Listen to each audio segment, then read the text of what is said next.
예, 안녕하십니까. 오늘은 소비자 선택 이론이라는 주제에 대해서 좀 얘기를 하려고 그러는데요. 이 챕터는 그 에이스 모글로 경제학 원론 책에 있는 챕터는 아니고요. 맨큐의 경제학 원론에 있는 챕터 21장인데요. 이게 이제 우리가 5장에서 배웠던 그 내용의 어떤 보완적인 거를 포함하고 있어서 어, 좀 얘기를 하겠습니다. 그래서 우리가 지금 저번에 5장에서 했던 내용 중에 뭐냐면은 소비자가 어떻게 최적화를 하느냐, 구매자 문제였었죠. 그래서 구매자의 문제에서 뭐였냐면은 자기가 무엇을 했을 때 만족도가 있냐, 이걸 효용이라고 얘기를 했었죠. 그러니까 X와 Y 제화했을 때 X 제화를 소비해도 만족을 느낄 수 있고, 그다음에 Y 제화를 소비해도 만족을 느낄 수 있는데, 뭐 예산 제약이 없다 그러면은 뭐 만족되는 대로 X랑 Y를 다 이렇게 소비를 할 수 있을 텐데, 근데 예산 제약이 있기 때문에 이 예산 제약 하에서 얼마나 최적을 하느냐, 최적의 선택을 하느냐 같은 경우는 우리 저번 시간에 비교해 보면 우리 예산 제약선이라는 걸 좀 얘기를 했었고요. 그다음에 각각에 대해서 뭐 예를 그 우리 책에서는 스웨터와 청바지였는데 각각을 소비했을 때 얼마나 편익을 얻을 수 있냐, 얼마나 효용을 갖느냐, 그걸 봤었고, 그 다음에 추가적인 한계이익, 이런 거를 봐가지고, 요 조건이 있었죠. 그죠? 단위 가격당 한계 효용이 같아지는 점에서 최적의 선택을 하더라. 뭐 이런 식으로 얘기를 했었는데요. 어, 이 5장에서는 예산 제약서는 좀 보여줬는데, 효용함수, 그러니까 총편익의 이 총편익, 한계편익, 요거에 대한 함수라든지 그 그림에 대해서는 좀 잘 설명을 안 했거든요. 그래서 요 부분을 좀 보완적으로 하기 위해서, 음, 이 맨큐에 있는 그 소비자 선택 이론, 요 부분을 좀 얘기를 하겠습니다. 그래서 뭐, 그, 일부는, 우리가 5장에서 했었던 내용과 좀 중복되는 내용도 있고요. 일부는 전혀 새로운 내용이 좀 있습니다. 그래서 예산 제약이라는 거는 우리가 저번에 봤었죠. 그렇죠? 그래서 예산 제약선을 기울이기 위해서 우리가 X와 Y 제약이 있다 그러면 어떤 식으로 예산 제약을 했었죠? X의 제화의 가격이 있었고, 그 다음에 X를 소비하는 수량이 있었고, 그 다음에 Y 제화의 가격이 있었고, 그 다음에 Y를 소비하는 수량이 있었고, 요것이 합쳐서 예산에 딱 최대 할 수 있는 게 그 예산되는 거죠. 그럼 이거 Y에 대해서 정리를 하면 어떻게 됐었죠? Y라는 것을. Y는 그냥 PY를 나눠야 되니까, 그죠? 마이너스 PX 나누기 PY 곱하기 X 플러스 I 나누기 PY 이런 식으로 됐었죠. 그래서 예산선의 기울기라는 것은 두 재화의 가격 비율이다. 그렇죠? 뭐 이런 거는 여러분들 했었죠. 이게 뭐였죠? 뭐 그 스웨터 25불 그죠? 그다음에 스웨터를 사용하고 그다음에 청바지 이렇게 50불이었고 이렇게 했을 때 이거 300불이 예산이었다. 뭐 이런 식으로 표현을 한다 그러면은 예산선도 이렇게 우리가 볼 수 있는 거였죠. 그래서 이렇게 보면은 뭐 예산 제약선 에서 여기서 이 챕터에서는 콜라하고 피자의 사례였는데 뭐 이렇게 살 수 있다 그러면 여러분들 만들 수 있겠죠? 뭐 50, 100 콜라 같은 경우는 뭐 이렇게 됐었는데 수식으로 여러분들 이렇게 만들 수가 있을 거예요. 그렇죠? 이러면 이렇게 예산 제약이 되는데 자, 여기까지만 됐었는데 우리가 소비 최적화할 때는 최적화할 때는 두 가지 조건이 필요한 거죠. 얼마나 만족하는지, 만족하는 함수가 주어져야 되지. 이 효용함수라고 얘기를 하는데, 그다음에 두 번째가 예산 제약이 있었죠. 그렇죠? 자, 그래서 우리가 저번 시간에라든지 지금까지 한 걸로 봤을 때는 예산 제약이라는 것은 뭐 두 가지 재화했을 때 이 선택에 있어서 어떤 예산 내에서 선택할 수 있는 조합, 이렇게 해서 라인 같은 거는 우리가 요구를 했단 말이죠. 근데 1번에 대해서 어떻게 할 거냐, 효용함수를 어떻게 할 거냐, 이 부분을 좀 우리가 좀 오늘 새로 이렇게 얘기하려고 하는데요. 음, 제가 이제 세 가지의 효용함수의 예를 한번 들어볼게요. 잠시만요.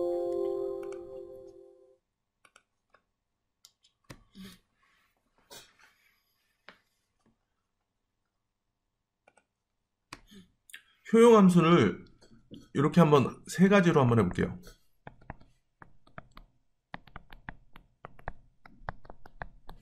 자, X와 Y 재화를 소비함으로 인해서 여러분들은 소비에 있어서 만족도를 느끼는 거죠.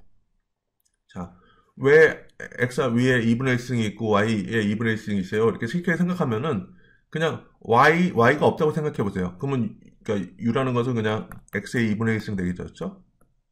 그러면 루트 X의 함수는 어떻게 되죠? 그림을 그리면은 이런 식으로 되죠. 1보다 1일 경우에는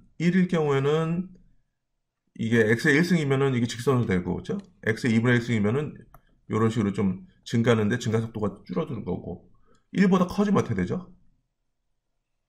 막 X 제곱이나 뭐 이렇게 돼버리면 이런 식으로 막 체증하는, 점점 더 증가하는 식으로 돼 있죠. 그래서 우리 경제학에서 좀 일반적으로 좀 논리를 따질 때 보면 소비라면 만족도는 느끼죠. 그 다음에 소비를 많이 할수록 만족도는 올라가는데 추가적으로 이렇게 할수록 만족되는 만족 수준은 떨어진다. 그렇죠? 예를 들어서 여러분들 식사하는 거 따지세요. 밥을 한 공기 먹을 때 만족도는 되게 높죠. 배고플 때. 그 다음에 두 공기째 먹을 때는 첫 번째보다는 좀 만족도 떨어지고 세 공기 먹을 때는 더 떨어지고 이런 식으로 물론 계속 추가적으로 소비를 할 때 만족도는 는다는 가정하에서 이렇게 보면은 그냥 뭐 요 일반적으로 그 X, Y 앞에 있는 개수는 뭐 1보다 작다. 경제학적인 어떤 경제학의 좀 바람직한 현상으로 이렇게 그 성질을 가지기 위해서는 좀 1보다 작다 이렇게 얘기를 하는 거죠. 자, 그러면은 그러니까 만족도를 느낄 수 있는 함수를 이렇게 좀 정의할 수 있죠. 그래서 뭐 일반적인 뭐 경제학적인 특성을 가지고 있고 뭐 아까 얘기한 것처럼 X만 계속 소비할수록 늘어나긴 하죠, 만족도가. 근데 늘어나는 만족도의 정도가 좀 줄어들더라. Y도 마찬가지고요. 그 다음에 X와 Y를 동시에 같이 사용할수록 좀 만족도가 더 늘어나더라. 그죠? 자, 이 부분, 이렇게 만약에 이렇게 함수가 1번처럼 돼 있으면요. X와 Y 하나만 그러니까 X와 Y 중 하나만 소비를 한다면 어떻게 될까요? 그래서 Y는 하나도 소비 안 하고 X 제화를 한 100개를 소비하고 그다음에 어떤 거는 소비를 전혀 안 해요. Y는. 이럴 경우 만족도는 어떻게 되죠? 이거 곱하기 0이니까 그냥 0이 돼버리죠. 그렇죠? 그러니까 이 1번의 함수에서 나타내는 것은 일반적으로 그냥 X와 Y를 동시에 소비하는 게 좋다. 그렇죠? 근데 X와 Y를 각각을 얼마만큼 소비하는가는 이 만족도와 제약 조건이 예산선, 그렇죠? 예산 집합, 예산 하에서 X와 Y를 적정하게 조합을 해서 그래도 조금씩은 소비를 하는 게 좋다. 이렇게 나올 수 있죠. 그렇죠? 자, 우리 아까 예산선이 어떻게 됐었죠? X와 Y, 예산이 있었을 때 보면은 X와 Y 관계가 이렇게 되는 거는 우리가 봤었죠. 예산 제약선. 근데 이 효용함수는 어떻게 표시를 하죠? 이 그래프, X축, Y축이 있는 그래프에다 어떻게 표시를 하죠? 자, 이럴 때 뭐냐면요. U를 고정시켜요. 동일한 만족 수준을 갖는 수준에서. 자, 그랬을 때 어떻게 하냐면요. 이걸 제곱을 하면 어떻게 되죠? 1번을 제곱하면은 어쨌든 U라는 것도 양수고 X라는 것도 XY도 소비 수량을 나타내는 거니까 양수죠. 그렇죠? 그러니까 양쪽을 제곱하더라도 상관없죠. 그렇죠?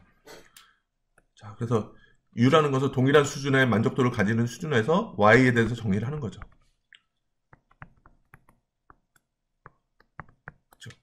그렇죠? 자, 그러면 여러분들 이렇게 보면은 동일한 만족 수준 U바를 나타내는 상황에서 X와 Y 관계는 뭐 이런 식으로 될 수 있겠구나. 그렇죠? 무찰백소는 좀 다른 색깔로 표시해 볼게요.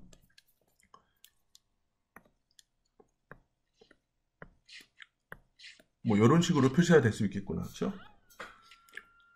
그래서 뭐 이렇게 되는 거를 이런 거를 이제 무차별 곡선이라고 얘기를 하거든요.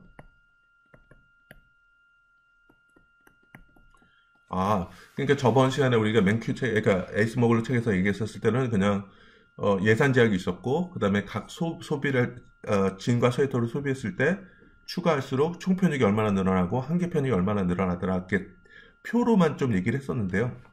지금 이제 챕터에서는 무차별 곡선이라는 걸 좀 도입을 해가지고 일단 함수에 대해서 좀 정리를 해가지고 일반적으로 뭐 이런 모형색을 갖는다면 무차별 곡선은 이렇게 파란색식으로 좀 될 거란 얘기죠. 그러니까 무차별 곡선이라는 건 뭐냐면은 요 선하에서는 이 무차별 곡선 하에서는 만족도가 다 동일해요. 그리고 또 뭐냐면은 이쪽 이 바깥으로 나갈수록 만족도가 더 늘어나는 거죠. 그래서 그 예를 제가 그 e캠퍼스에다가 효용함수와 무차별 곡선의 예 이런 엑셀을 좀 그려놓은 게 있거든요. 요거를 제가 한번 지금 다운을 받았는데 요걸 한번 보여드릴게요.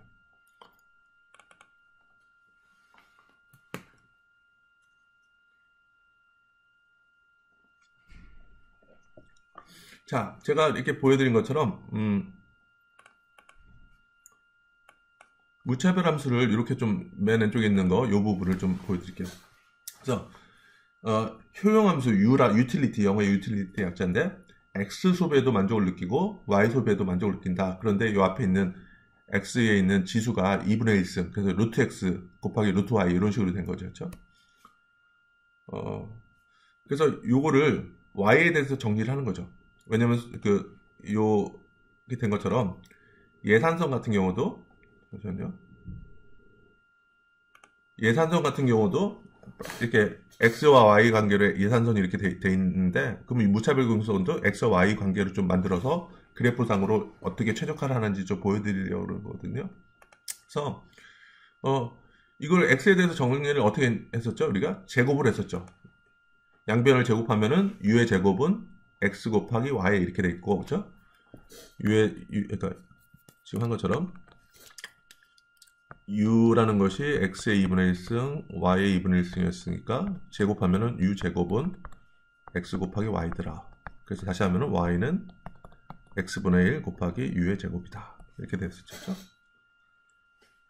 그래서 여기서 뭐냐면은 일단 이 동일한 만족을 주는 u바 수준에서 x와 y의 관계를 나타내는 거죠. 그래서 y는 x분의 1 이렇게 되는 것이 그림으로 이렇게 되는 거죠. 그렇죠? 그래서 여기 보면은 그래프상으로 파란색, 빨간색, 녹색 이렇게 돼 있죠. 이거 뭐냐면은 맨 밑에 있는 파란색은 u가 1일 때 여기다 u 값을 1을 집어넣었을 때 x와 y의 관계를 어떻게 도출하느냐 이렇게 본 게 파란색으로 이렇게 된 부분이에요. 만약에 u가 1.5이면 2일 때는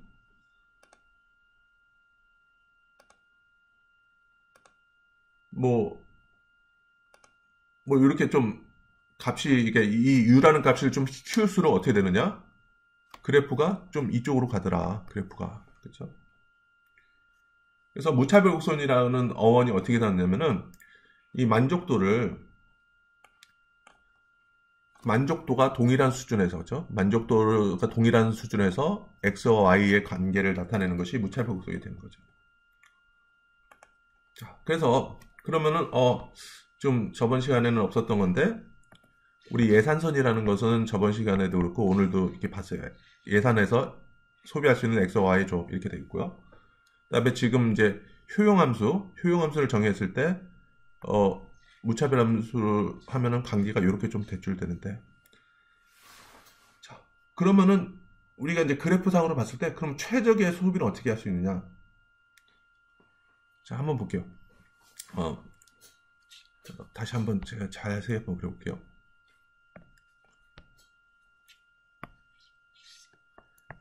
예산 제약이 이렇게 돼 있어요. 1번이라고 돼 있는데 무차별 곡선이 세 가지 경우를 한번 볼게요.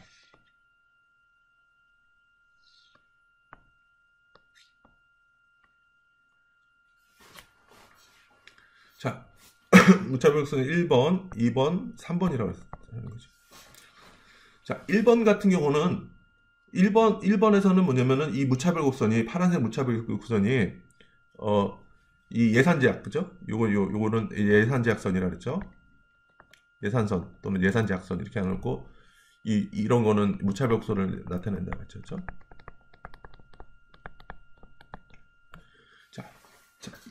자, 그 무차별 곡선 1번의 무차별 곡선과 예산선이 만나는 점이 어딨죠? 자, 여기 A라는 점하고 B라는 점에서 무차별 곡선과 예산선이 만나는 점이 있죠. 자, 그러면 A라는 점과 B라는 점에서 우리가 소비를 선택했을 때, 그러니까 X와 Y 조합을 소비의 조합을 했을 때 이것이 가장 최적인가? 이건 아니라 이거죠. A 점에서 소비를 하고 선택하고 B라는 점에서 소비 선택하는 거는 최적의 소비 선택이 아니라는 얘기죠. 왜냐면 제가 말씀드렸듯이 무차별 곡선이 이쪽으로 갈수록 만족도가 더 높다 그랬잖아요. 그렇죠? 그러니까 사실 보면은 점 C라는 점 있죠. 여기 점 C라는 점에서 우리가 소비를 하면은 무차별 곡선이 1이 아니라 2로 좀 이게 더 무차별 곡선이 바깥쪽으로 이동할 수 있죠. 그러니까 이 바깥쪽으로 이동하는 거는 만족도를 증가시키는 거죠. 아까 그렇다면 점 C를 선택하면은 1번에서 A, B 선택했던 소비보다는 훨씬 더 만족도를 높여주는 그 지점에서 소비를 할 수 있다는 얘기죠. 3번은 어떻게 되냐면은 3번 그래프 같은 경우는 이쪽에서도 만족도를 느낄 수 있지만은 우리 현재 예산 제약 내에서는 이 부분을 도달할 수 없죠. 그렇죠? 예산이 없기 때문에 이 정도를 이게 도달 못하기 때문에 그래서 결국엔 최적으로는 어떻게 되냐면은 우리가 지금 그러니까 자기 만족도 효용함수를 안 다음에 예산 제약을 알고 났을 때 이 부분 만나는 점, 그렇죠? 최적의 점을 찾아가려는 것이 소비에 있어서 최적화를 나타내는 거죠. 그렇죠? 그래서 그 부분에 대한 논의를 오늘 좀 할 거고요. 자, 무차별 곡선에 대해서 아까 처음에 이렇게 했었죠. 무차별 곡선은 U라는 것은 X의 2분의 1승, Y의 2분의 1승 이렇게 될 수도 있죠. 그래서 아까 뭐였죠? X를 많이 소비해도 만족이 늘어나고 Y를 소비해도 만족이 늘어나고 그렇죠? 그런데 둘 중에 하나를 소비를 안 하면은 어떻게 되죠? 또는 Y를 소비 안 하면 어떻게 되죠? 효용이 0이 되죠. 0이 되죠. 효용함수가. 왜냐면 곱하기 형태로 되어 있으니까. 그렇죠? 그러니까 X와 Y 둘 다 소비를 해야 된다. 이렇게 되는 거죠. 그렇죠? 효용함수가 이런 것만 있을까요?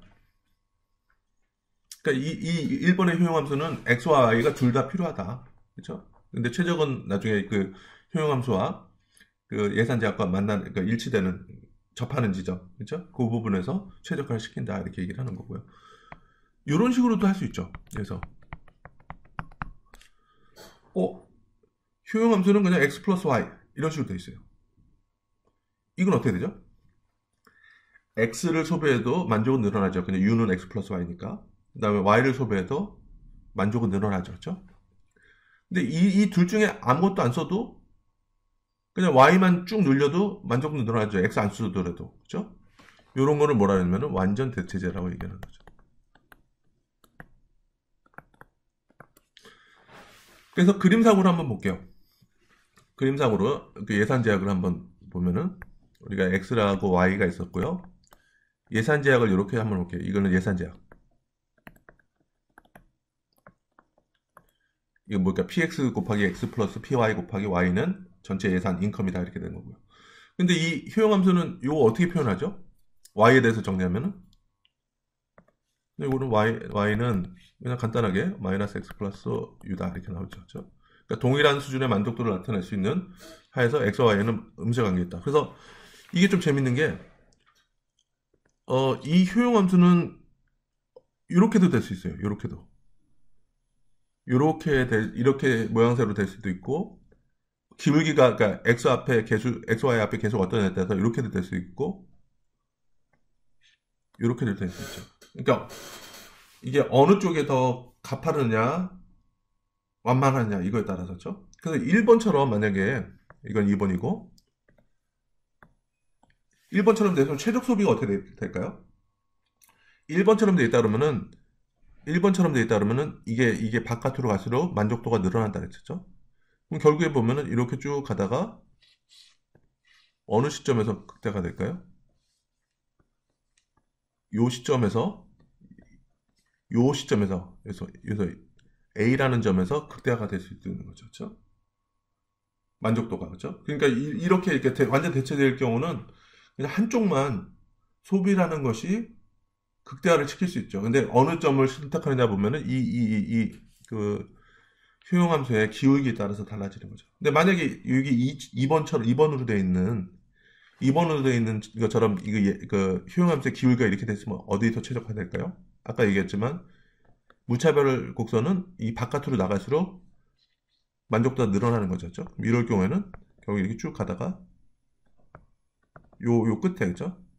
요 끝에 만나는 B라는 점에서 만족도가 극대화되겠죠. 그죠? 자, 그랬을 때 보면 완전 대체될 경우에는 최적의 소비 조합이 뭐냐면은 하나만 사용하는 거예요. 만족도를 위해서 이거는 이게 다시 한번 요 그림을 한번 보시면은 X 쓰면은 만족도 늘어나고 Y 쓰면 만족도 늘어나죠. 그렇죠? 근데 아까 같은 경우는 1번에서 어떻게 됐었죠?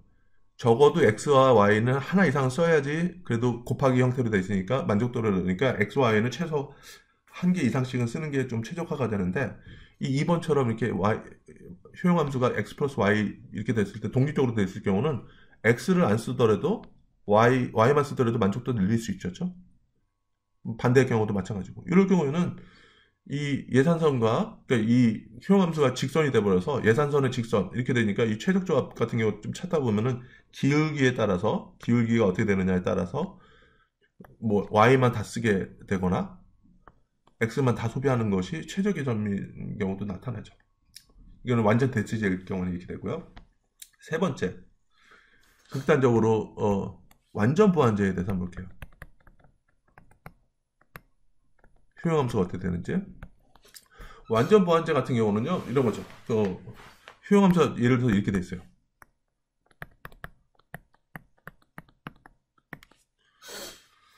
자, 이거는 어떻게 그럴까요? 효용함수는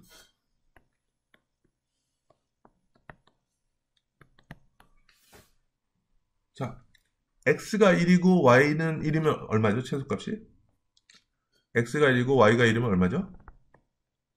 최소값이니까 1이죠. 그죠? 1. x가 1이고 y가 4면은 얼마죠? 1과 4의 최소값. x가 4일 경우에도 최소값이 뭐 이렇게 되는 거죠. 그러니까 이거는 작은 숫자에 의해서 다 결정이 되거든요. 효용이. 그쵸? 여러분들 그 미니멈 그 최소 함수를 이렇게 따져준다 그러면은 그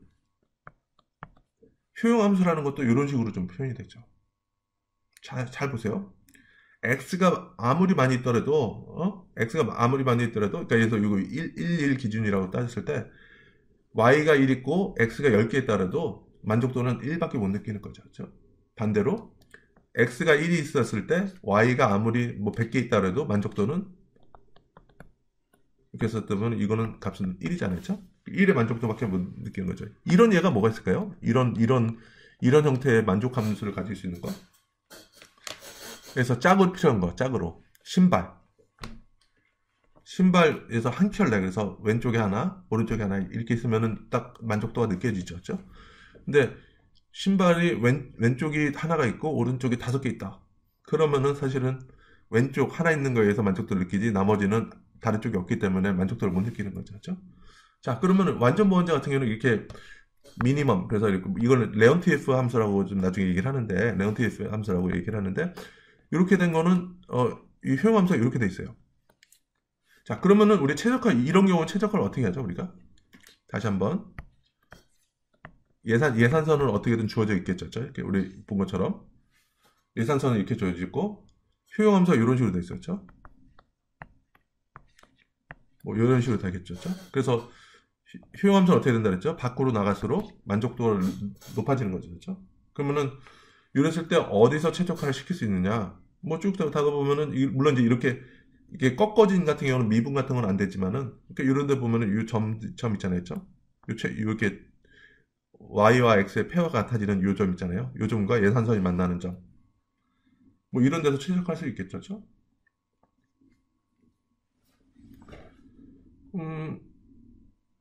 뭐 그렇게 하면 되는 거죠. 그렇죠?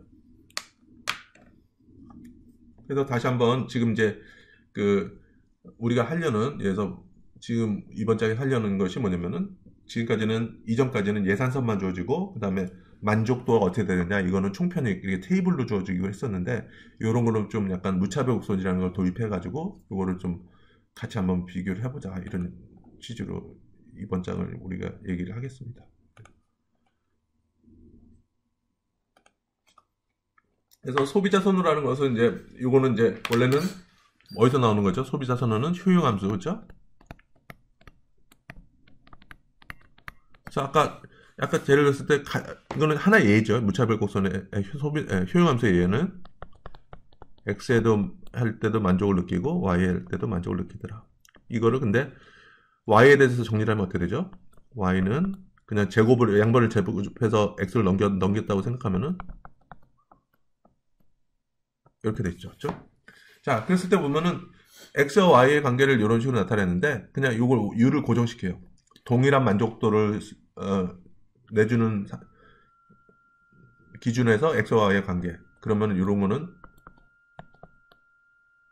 이렇게 그러니까 y는 x분의 1이니까 이런 식으로 되겠죠. 그렇죠? 그럼 요거는 요 수준에서는 요 조합 내에서는 서로 간의 만족도가 동일한 거죠. 그렇죠? 이런 것들을 무차별 곡선이라고 얘기를 하는 거죠. 그렇죠? 무차별 곡선의 기울기라는 것은 뭐냐면은 요 기울기들은 뭐냐면은 이걸 한계 대체율이라고 얘기를 하는 거거든요. 그래서 요 기울기는 뭐죠?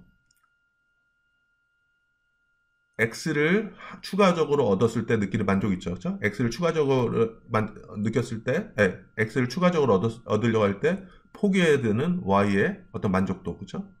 그러니까 한계 효용 간의 비율을 나타내는 거거든요. 그러니까 소비자가 만족 수준을 유지하면서 한 재화를 다른 재화로 대체할 때 교환되는 두 재화의 비율. 그래서 이런 거는 이제 한계 효용이랑 관련돼 있고요. 그 다음에 나중에 이 예산선의 기울기가 우리가 가격 비율이었죠. 그렇죠? 그래서 요 한계 대체율하고 요 예산선의 기울기, 가격 비율이 똑같아지는 거죠. 그러니까 결국에 보면 여러분들 저번 시간에 했었던 뭐냐면은 px 곱하기 mex py 이게 muy 그죠? 그러니까 단위 가격당 x의 한계의 효용과 y의 단위 가격당 y의 한계의 효용이 같아지는 점에서 우리가 최적화가 된다 이렇게 되는 거죠. 그러니까 이거를 보면은 다시 한번 보면은 이 한계 대체율이라는 것은 이렇게 되는 거죠.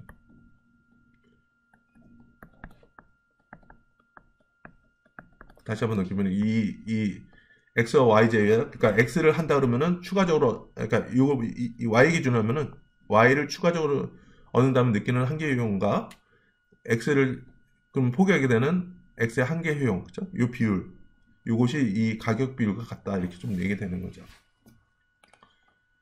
자 소비자 선은 어떻게 되는지 그래서 무차별 선은 이렇게 되더라. 그래서 제가 얘기한 것처럼 요거는 밖으로 이렇게 나갈수록 차별도가 이렇게 그러니까 만족도가 늘어난다 이렇게 얘기를 했었죠. 그러니까 요거 같은 경우는 다시 한번 그 엑셀에서 보면은 제가 그림을 그린 것처럼 유가스를 좀 증가시켰을 때 이 관계식을 보면은 이 밖으로 나갈수록 유가 늘어날수록 이 무차별 곡선이 밖으로 나가더라. 이렇게 좀 요걸 좀 보여드렸던 거죠.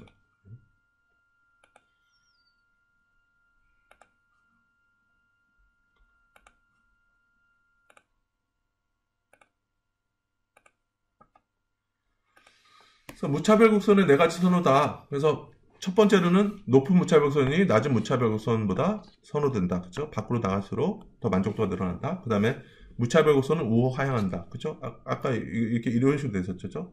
하나를 얻기 위해서는 하나를 포기해야 되니까 서로 간의 대체 관계가 존재하는 거죠. 그 다음에 무차별 곡선은 교차하지 않는다. 그렇죠? 이런 무차별 곡선은 없다는 얘기죠. 왜? 이게 교차하면 어떤 문제가 생길까요? 우리가 봤을 때 보면 요점이 요점보다는 더 선호가 되잖아요. 그러니까 만족도가 더 높아지는데 이렇게 서로 교차되게 되면은 이 네 개의 만족도가 다 요 시점에서 만족도가 다 동일해야 되거든요. 무차별곡선 정의 자체가. 근데 보면은 요 시점을 보면은 요거 같은 경우는 y는 똑같이 쓰더라도 얘가 더 x를 더 소비를 하잖아요. 그러면은 만족도가 더 높아져야 되는데 이렇게 교차할 경우에는 그럼 무차별곡선의 정의가 좀 완전히 위배가 되는 거죠. 그 다음에 아까 엑셀에서 보여드린 것처럼 잠시만요.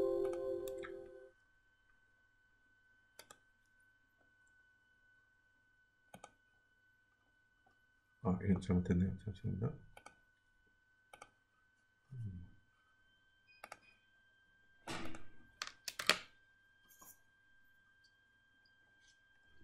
제가 아까 이렇게 그래프로 이렇게 보여준 것처럼 무차별곡선 같은 경우는 이렇게 쭉 했을 때 보면 이게 교차하지가 않아요. 그러니까 여러분들 그 교차하는 거는 교차할 경우에는 무차별 곡선의 정의에 좀 위배된다. 그렇기 때문에 교차할 수가 없다. 이렇게 좀 얘기하면 되는 거고요. 그다음에 무차별 곡선은 원점에 대해서 볼록하다. 그래서 아까 봤을 때 y는 x분의 1 곱하기 u 이런 식으로 돼서 그러니까 이런 식으로 좀 이쪽으로 좀 튀어나왔죠, 그렇죠? 그러니까 이런 거를 좀 얘기한다는 얘기는 뭐냐면 무차별 곡선은 원점에 대해서 볼록하다. 원점으로 봤을 때 이렇게 볼록 이렇게 나왔다 이렇게 얘기를 하는 거죠. 그러니까 무차별 곡선 같은 경우 이게 교차하지 않는다. 왜 그럴까요? 그래서 그냥 여기서 보세요.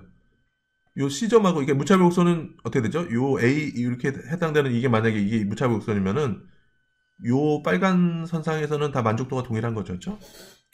근데 교차를 하면은 또 뭐냐면은 교차하면은 이것이 요 점도 빨간 점이랑 같이 만족도가 동일해지는 점이죠. 근데 이게 사실 보면 이 C점을 한번 보면은 여기 D라는 점을 한번 여기다 해볼까요? 그렇죠? 다 이 서로 교차하면은 이 교차하는 이 그래프들이 다 만족도가 동일하다 이렇게 하는데 D하고 C를 비교해 보면은 P자 수량은 동일한데 C가 D보다는 콜라를 더 많이 쓰죠, 그렇죠? 일단은 소비를 할수록 만족도 늘어난다 이렇게 했을 때 보면은 C가 D보다는 만족도가 높아야 되죠, 그렇죠? 근데 이거 이렇게 교차될 경우는 이게 좀 말이 안 되잖아요. 이게 교차하면은 만족도가 동일하다는 거는 논리적으로 말이 안 되기 때문에 교차하지 않는다. 이 부분은 좀 이렇게 할 수 있고요. 그다음에 원점을 향해서 볼록했다 이렇게 하는 거는 이렇게 해서 이렇게 이쪽으로 했을 때 이게 좀 볼록 나오는 거죠, 그렇죠?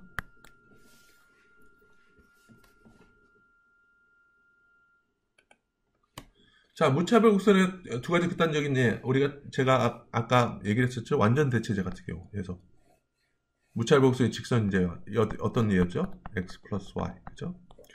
x를 소비해도 만족을 느끼고 y를 소비해도 만족을 느끼고 근데 하나만 소비해도 상관없는 거죠. 아까 사례는 요렇게 무차별 곡선이 있던 사례는 뭐냐면 그래서 아까 얘기했던 x의 2분의 1승 y의 2분의 1승 해가지고 y는 x분의 1 곱하기 u 이렇게 된 거죠. 그렇죠? 요 그림이 뭘 나타낸다 그랬죠? x 곱하기 y의 2분의 1승이 나타내는 것이 x만 소비하고 y 소비하면 만족이 없다. 그렇죠? 왜냐면 그 y 부분이 0이면은 x가 100이라도 100 곱하기 0이니까 u는 아무것도 0이 되는 거죠. 그렇죠? 그러니까 x와 y는 조금씩은 좀 사용해야 된다 이렇게 되는 거죠. 그렇죠? 그럴 경우에는 이렇게 무차별 곡선이 이렇게 원점을 향해서 볼록한 그렇죠? 되는 거고, 그렇죠? 근데 이렇게 완전 대체제 같은 경우는 그냥 X, Y 둘 다 소비해도 만족을 드는데 하나만 사용해도 전혀 상관없다, 그렇죠? X 100을 쓰고 Y를 0 쓰면은 여전히 만족도는 100이 되는 거죠, 그렇죠? 이럴 경우에는 어떻게 됐죠? Y에 대해서 정의하면 마이너스 S 플러스 U다. 그래서 뭐 이런 식으로 직선이 됐죠, 이렇게 X와 Y. 근데 또 어떤 게 있었냐면 예산선 같은 경우도 직선 된다 그랬죠. 그랬을 때 최적의 조합 같은 경우는 이 직선인 무차별 곡선과 또 다른 직선인 그 예산제약선 간의 상대적인 기울기에 따라서 y를 다 소비하는 게 최적일 수도 있고 x를 다 소비하는 게 최적일 수도 있다. 우리가 좀 이렇게 됐었죠. 한계 대체율의 불변이라는 얘기는 뭐냐면은 이렇게 된 무차별 곡선 같은 경우는 직선이잖아요. 그렇죠? 직선 같은 경우는 기울기가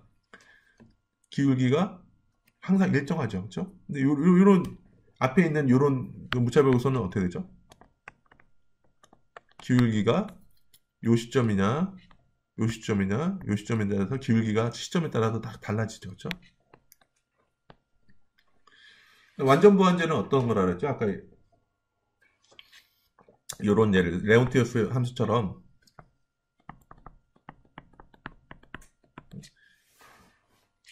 y가 아무리 많더라도 x보다 많은 거는 의미가 없다. 그렇죠? 신발 한 짝 있고 왼쪽이 있고 왼쪽이 한쪽이 있고 오른쪽이 5켤레 있다 그러면 만족도는 왼쪽에 맞춰서 오른쪽에 하나 있는 거랑 만족도가 하나 있는 거 1로 되는 거랑 1로 된 거랑 다 만족도 동일하다 이랬죠. 그래서 이런 건 어떻게 됐었다 그랬죠? 그러니까 이런 식으로 된다 그랬죠. 그래서 이것도 마찬가지로 밖으로 나갈수록 만족도는 더 늘어나는 거죠. 그렇죠? 그래서 완전 부한제는 무차별 곡선이 직각인 주제하다. 이렇게 밑에 그림처럼 된 거예요. 그렇죠? 지금 이렇게 좀 말씀드리니까 좀 이해가 되겠죠. 그렇죠? 그렇죠? 이 부분은 아까 다 설명했으니까 이 부분 넘어가도록 하겠습니다. 최적을 어떻게 최적을 선택하느냐? 무차별 곡선과 예산 제약이 만나는 점이라는 얘기죠. 그 다음에 무차별 곡선의 기울기가 예산 제약선의 기울기가 같은 점.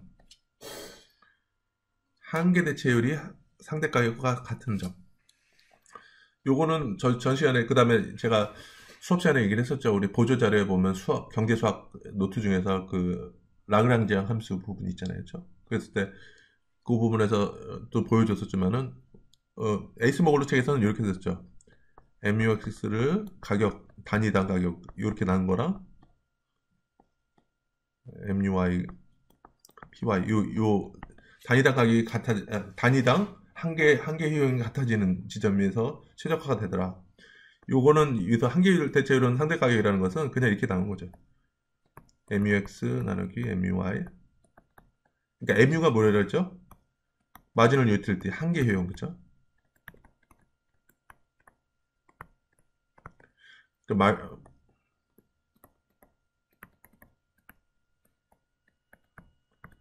한계 효용, 그래서 영어로는 마지널 유틸리티인데 M하고 요 U만 따가지고 MU라고 그러니까 X의 한계 효용과 Y의 한계 효용, 이 비율이 뭐랑 같아지죠? 이게 넘겨보면은 PX 나누기 PY, 그쵸? 이렇게 되는 거.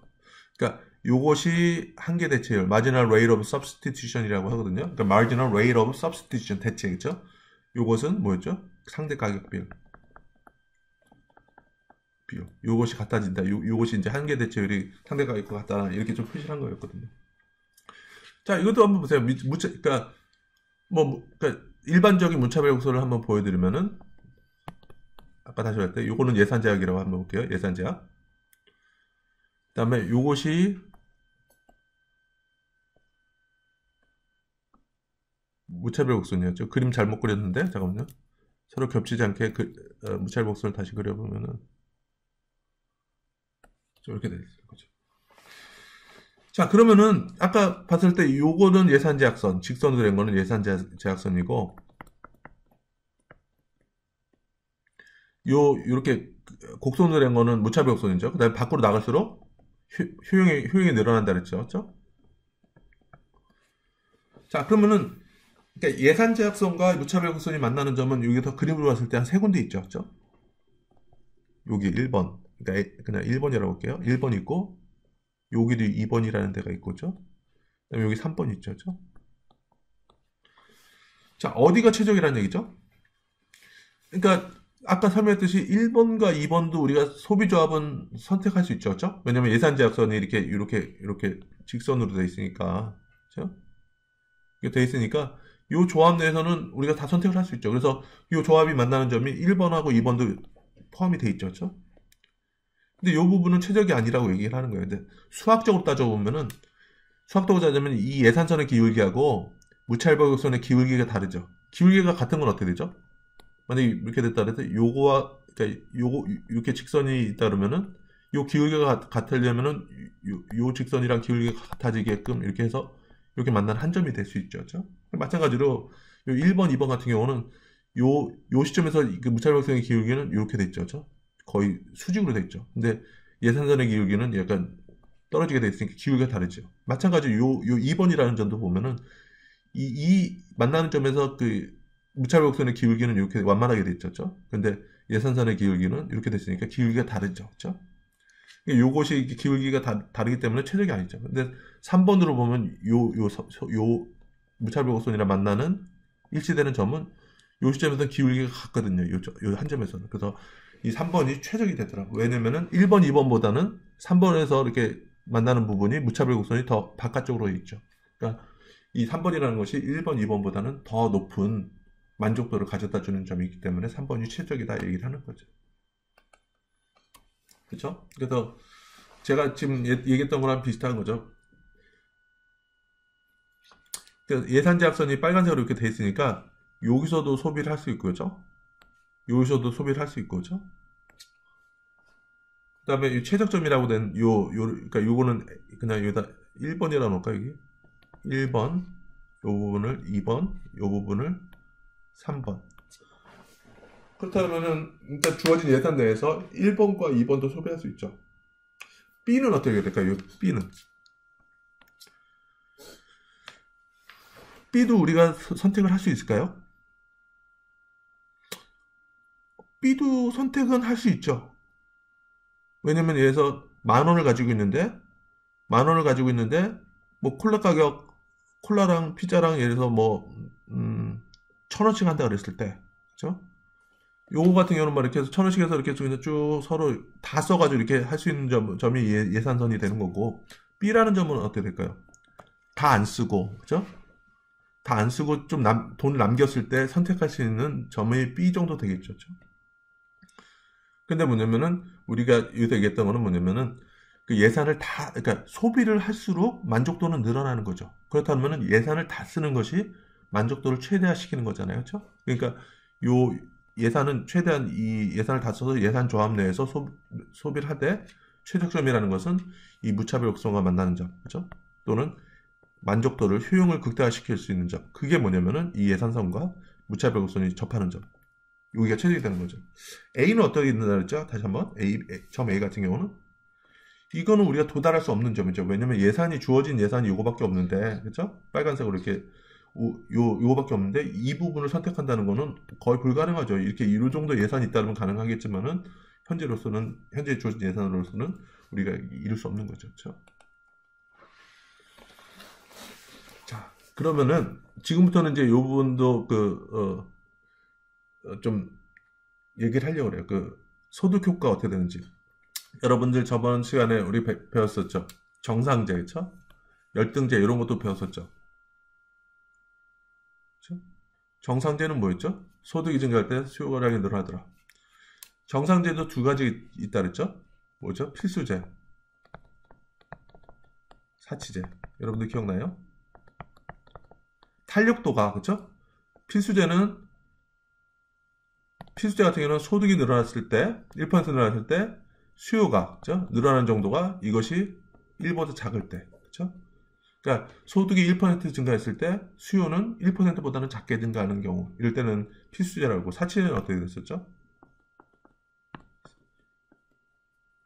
소득이 1% 증가했을 때 수요가 1%보다 더 크게 증가하는 경우를 사치제라고 그랬었죠. 열등제는 뭐냐면 오히려 소득이 증가할 때 수요량이 줄어드는 제와. 사례가 뭐라 그랬죠? 뭐 라면이 열등제일 수 있겠죠, 그렇죠? 여러분들 돈 없을 때는 학생으로서 돈이 많지 않을 때는 그냥 식사를 라면으로 하고 막 그런다 했을 때 만약 여러분들 소득이 늘어나고 그러니까 소득이 늘어날 경우는 라면보다는 좀 좋은 음식 먹을 수 있다 그러면은 라면에 대한 소득이 늘어났을 때 라면에 대한 수요는 줄어들겠죠. 이런 것들이 열등제라고 했죠. 자, 이렇게 한번 봅시다. 소득 증가의 효과 이렇게 한번 볼게요. 다른 거는 하나도 안 변하고 소득만 증가했어요. 그러니까 콜라 가격, 피자 가격 전혀 변하지 않았어요. 그러시다 보면은 최초의 예산선이 이 파란색으로 된 부분이었죠. 최초 이렇게 된 게 이 파란색으로 된 최초 최적점이라는 이 부분이 있죠. 그래서 그 예산선이 이렇게 파란색 이렇게 라인으로 이렇게 된 부분 이렇게 됐었을 때 최초의 최적 소비점은 이 정도였는데 소득이 늘어나면 어떻게 돼요? 가격이 콜라 가격과 피자 가격이 변하지 않았을 때는 여러분들 그냥 예산선 자체가 이렇게 증가하는 거죠. 이런 거죠. 예를 들어서, 피자의 가격이 1이라고 그러고, 그냥 피자 수량을 이렇게 놓고, 콜라 가격도 1이라고 하고, 이렇게 했을 때 100원이었어요. 그쵸? 그러면 요 콜라 기준으로 다시 정리하면 어떻게 되죠? 콜라는 마이너스 P 플러스 100이죠. 그쵸? 그럼 이렇게 된다면 요 그림은 그냥 콜라만 다 쓸 때는 100이죠. 100, 그죠? 100 이렇게 되는 거죠. 피자 할 때도 100이 되는 거고, 그죠? 그러면 예산선이 이렇게 되는 거죠. 근데 만약에 소득이 100에서 그냥 200으로 올라가면 어떻게 되죠? 그럼 그대로 이거는 이렇게 200 돼서 200 돼서 그냥 예산선이 수평으로 이동을 하죠. 그렇죠? 그러니까 지금 본 것처럼 이 왼쪽에 있는 것처럼 소득이 증가하면은 그러니까 피자와 콜라의 상대 가격이 변하지 않는다고 했을 때 그냥 이거는 이렇게 예산선이 이렇게 늘어나죠. 그러면은 이 균형이라는 것이 여기서 새로운 최저점으로 이렇게 좀 변할 수 있겠죠. 그렇죠? 자, 그러면 결과적으로 어떻게 됐어요? 콜라하고 피자를 한번 보세요. 자, 피자를 봤을 때 보면 이렇게 예산이 증가하니까 피자도 늘어났더라. 그죠? 그럼 피자는 뭐죠? 소득이 늘어났을 때 피자 소비가 늘어났으니까 이거는 피자도 정상되죠. 그렇죠? 콜라는 어떻게 돼요? 콜라 같은 경우도 예산 자체가 소득이 늘어나니까 콜라도 늘어났다. 이것도 정상되죠. 그렇죠? 자, 그러면 소득 증가할 경우에는 피자와 콜라 소비가 다 늘었구나. 이렇게 했을 때 보면은 이 부분은 좀 이렇게 사례로 이렇게 볼 수 있겠죠. 그렇죠? 열등제는 어떤 건지 한번 봅시다. 자, 똑같이 소득이 증가했죠. 왜냐면 예산선 한번 보세요. 예산선. 그냥 수평으로 이동했죠. 수평으로 이동했는데, 이게 효용함수에 따라서 좀 만나는 접점이 좀 다를 수 있겠죠. 효용함수의 기울기. 왜냐면 최적이라는 거는 뭐냐면은, 이 효용함수의 기울기. 이 기울기가 뭐라 했죠? 효용함수의 기울기가 한계 대체예요. 그죠? 기울기를 그냥 marginal rate of substitution에서 x의 한계 효용과 y의 한계 효용, 그러니까 조금 변할 때 그때 한계 효용의 비율을 나타낸다 그랬죠. 이것이 예산선의 기울기. 예산선의 기울기가 뭐였죠? 상대 가격, 그죠? 상대 가격 비율. 그러니까 여러분들 항상 저번 시간에 했었죠. MUX 나누기 PX는 MUY 나누기 PY다. 그러니까 단위당 한계 효용이 같아지는 점에서 최초가 된다. 이걸 아까도 얘기했지만은 넘기면은 가격 비율이다. 그러니까 이렇게 그림으로 봤을 때는 요것이 한계 대체율이고 1번이 그다음에 오른쪽이 가격 비율이죠. 그러니까 서로 간에 이제 곡선의 기울기가 같아져야 된다. 이렇게 좀 얘기를 한 거죠. 그렇죠? 자, 그래서 요거는 이제 예산선의 기울기 그다음에 효용함수의 기울기에 따라서 이게 최저점이 이게 좀 달라질 수도 있거든요. 그래서 여기서 보면은 결과적으로 한번 그래프를 보면 어떻게 되는지 봅시다. 소득이 증가하니까 최저점이 변했죠. 그렇죠? 자, 그랬을 때 콜라 기준으로 하면 어떻게 되죠? 최초 대비 소득이 증가하니까 콜라 소비가 감소했죠. 그렇죠? 자, 요거는 뭐죠? 소득이 증가했을 때 소비가 감소하는 거는 열등제다. 그렇죠? 그 다음에 피자 입장에서는 어떻게 돼요? 요거 대비 피자 수량은 증가했죠. 이런 거는 소득이 증가했을 때 피자 소비 증가했으니까 이거는 정상제다. 그렇죠? 이렇게 했었던 거죠. 그렇죠? 그러니까 우리가 저번 시간에는 그냥 소득이 증가했을 때 소비가 감소하냐 증가하냐 이렇게 좀 그런 식으로만 얘기를 했었는데 이번에는 좀 약간 무차별 곡선과 예산선 그다음에 이 최적 조합이 변함에 따라서 이렇게 좀 열등제를 어떻게 표현할 수 있는지 이걸 좀 보여드리는 거죠. 가격 변화가 소비자의 선택에 미치는 영향 이게 어떻게 되는지 한번 봅시다. 제가 저번 시간에 이렇게 좀 얘기를 했어요.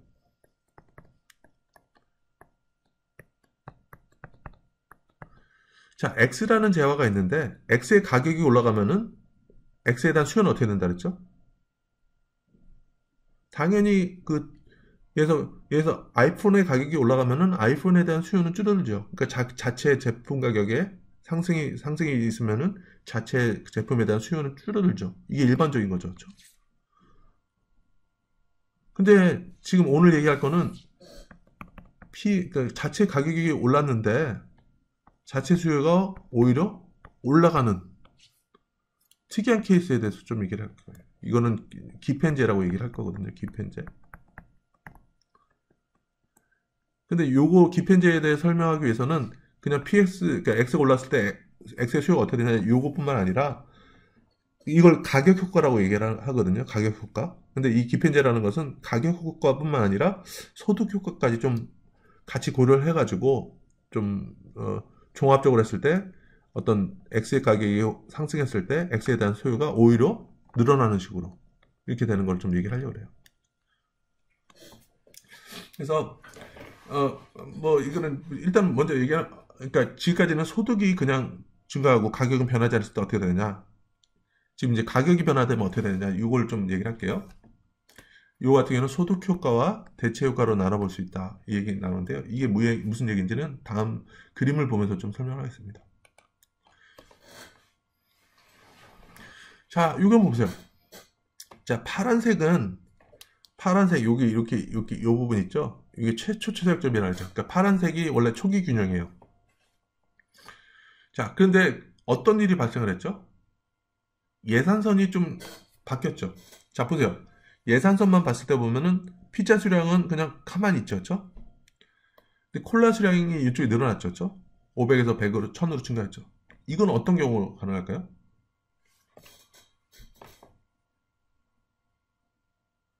요거는 그냥 피자 가격은 변하지 않았으니까 그냥 100이 그냥 피자만 다 쓸 때 100이 이렇게 됐던 거고, 만약에 콜라만 다 산다 그랬을 때는 콜라를 기존에는 500개였는데 1000개를 살 수 있더라. 이 얘기 뭐냐면은 콜라 가격이 반으로 떨어졌구나. 그죠?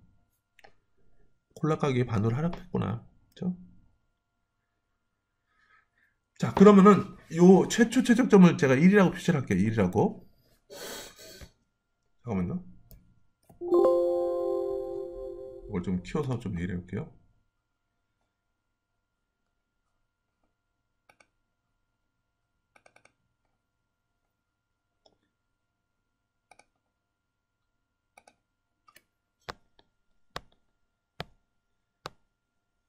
자, 요 부분을 최초 최저점이었죠. 잠시만요. 자, 요거를 최초 최저점이었고요.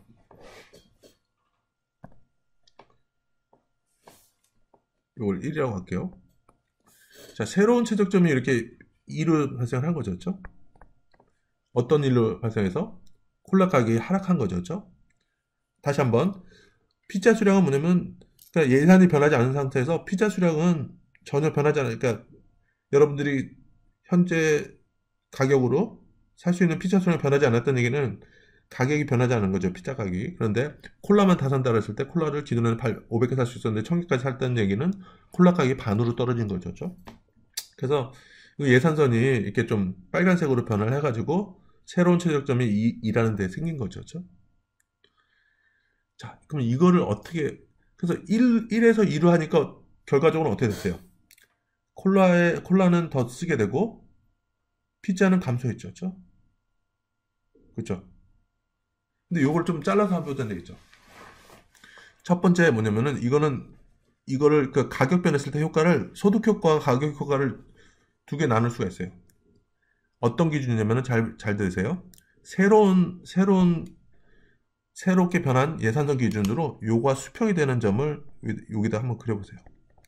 기존의 무차별곡선에. 그러니까 요 새로운 예산선과 수평이 되고 그 기존의 무차별곡선과 만나는 점을 이렇게 한번 그려보세요. 그러면 요 부분을 그래서 3이라고 한번 해보세요. 그렇죠? 그래서 뭐냐면은 이게 1에서 그러니까 제가 3이라는 점을 새로 그림을 그렸잖아요. 근데 그 전에는 그냥 1하고 2밖에 없었죠. 그렇죠? 근데 1에서 2를 어떻게 갔느냐 이걸 보기 위해서는 이 새로운 예산선과 수평한 선을 이 기존의 최적에 있었던 무차별 요소가 이렇게 만나게 해서 그 점을 3이라고 이렇게 하는 거죠. 그래서 대체 효과라는 것을 어떻게 하냐면은 대체 효과를 어떻게 되냐면요. 자, 1번하고 3번 한번 보세요. 점. 1번하고 3번 점은 뭐냐면은 동일한 무차별 곡선상에 있는 점이죠. 그렇죠? 요 L1이라는 동일한 곡선상에 이렇게 있는 점이에요. 대체 효과는 그냥 선택이 변화가 된 거죠. 그러니까 왜냐면 1과 3은 같은 무차별 곡선상에 있기 때문에 효용은 똑같아요. 그러니까 대체 효과는 그냥 1에서 3으로 한 거죠. 그럼 1에서 3으로 갔다는 얘기는 피자 입장에서는 줄어드는 거죠. 그 다음에 오히려 콜라 입장에서는 1에서 3으로 하면 올라가는 거죠. 그렇죠? 그 다음에 소득 효과가 있어요. 이거 소득 효과. 그러니까 예산선이 변했을 때 보면은 그러니까 1에서 2로 금방 그냥 가는 게 아니라 대체 효과를 인해서 1에서 3으로 갔다가 소득 효과 같은 경우는 요 예산선과 이 예산선은 수평이라 그랬죠. 그렇죠? 그래서 보면은 이게 소득이 이렇게 늘어난 것처럼 이렇게 보여지는 거죠. 그렇죠? 그러니까 3에서 2로 가는 거죠. 그렇죠? 그러니까 이게 1에서 2로 가는 게 그냥 1에서 2로 가는 거를 그냥 한꺼번에 해석하려면 좀 복잡한데요. 이렇게 새로운 예산선 그려진 거를 기존 무차별곡선이랑 그러니까 만나게끔 이렇게 새롭게 그려주고 그렇게 만나는 점을 3으로 한다 그러면은 이 1에서 2로 가는 거를 이렇게 대체 효과와 소득 효과로 이렇게 나눠서 우리가 설명할 수 있다는 얘기죠.